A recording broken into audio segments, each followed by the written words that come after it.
It began with rain.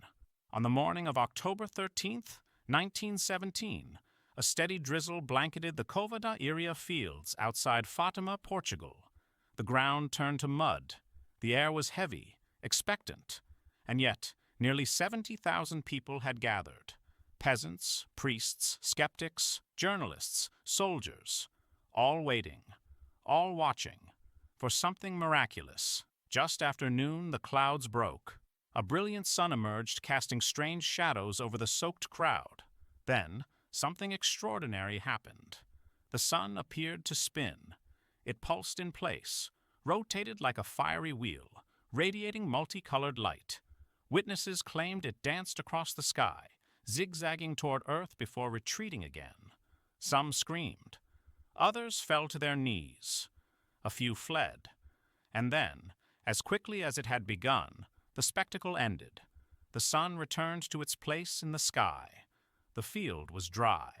Clothing, moments before drenched, was now inexplicably warm and clean. What had they just seen?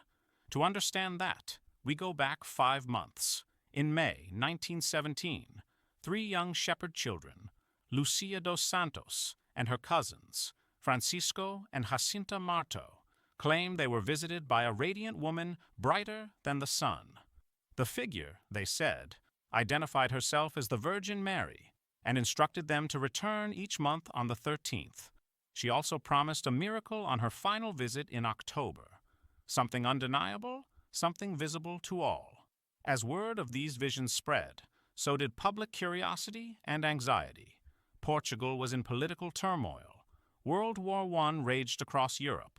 The secular government, skeptical of church influence, tried to suppress the children's claims. But by October, tens of thousands made the pilgrimage to Fátima, many devout, many doubtful, all eager to witness the promised sign. Eyewitness testimonies varied.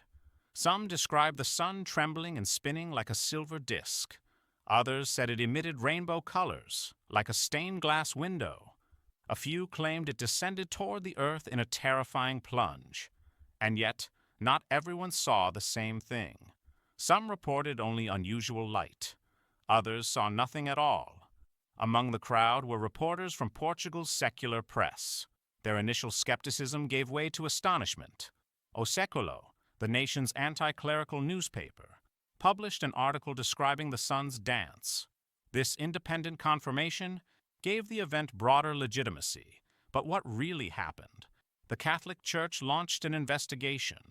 By 1930, it officially declared the event worthy of belief, affirming the Virgin Mary's appearance at Fátima and calling it a miracle. Decades later, Pope Pius XII cited the phenomenon as heavenly confirmation of church dogma.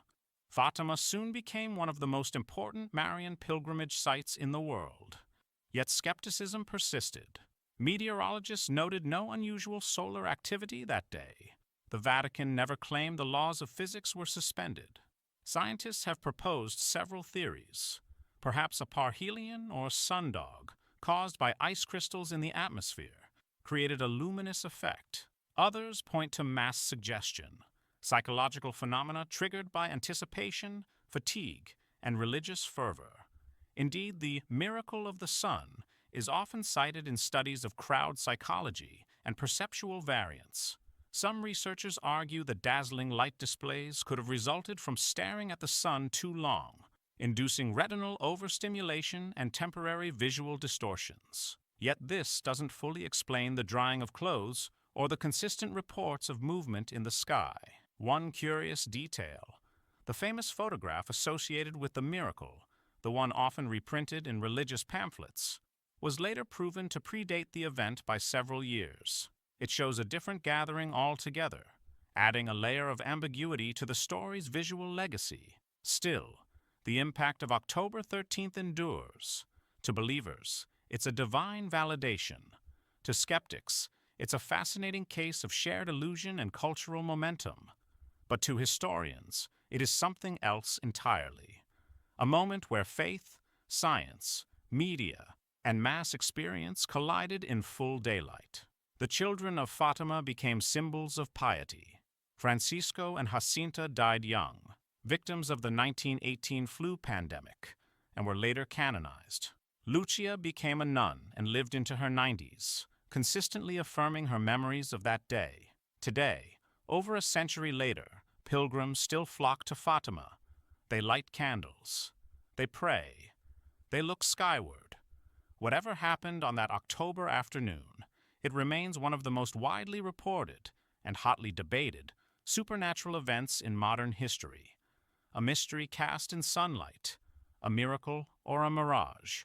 Only the sky knows for sure. If you liked what you watched, please like and subscribe. We post interesting and crazy stories from throughout history every Wednesday and Saturday. Yesterday's craziness? Because yesterday was crazy too.